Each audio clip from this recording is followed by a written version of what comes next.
চট্টগ্রামের আদালত চত্বরে বিক্ষোভ করেছে বৈষম্য বিরোধী ছাত্র আন্দোলনের শিক্ষার্থীরা। কিছুক্ষণ আগের সেখানকার পরিস্থিতি জানাচ্ছেন সহকর্মী রুনা আনসারি।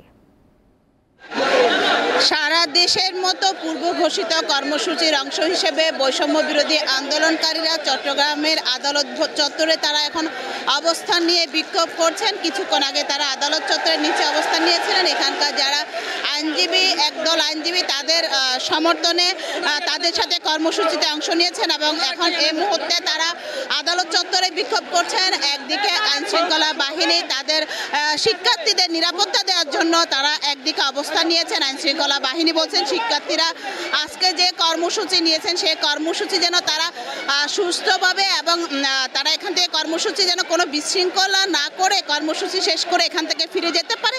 এখানে বৈষম্য বিরোধী আন্দোলনকারীরা তারা 9 দফা দাবিতে আন্দোলন করছেন এবং তারা বলছেন 9 দফা দাবি যতক্ষণ না মানা হবে ততক্ষণ তারা রাজপথ ছাড়বেন না এবং তারা শিক্ষার্থীরা বলছেন তারা কোনো ধরনের বিশৃঙ্খলা করবেন না, কোনো ধরনের তারা হামলা চায় না। তারা চায় তারা নিরাপদে তাদের দাবি নিয়ে তারা যে অবস্থান করছেন সেই অবস্থান যেন তারা কর্মসূচি শেষ করতে পারেন, সেটাও তারা আইনশৃঙ্খলা বাহিনীর প্রতি তারা আহ্বান জানিয়েছেন।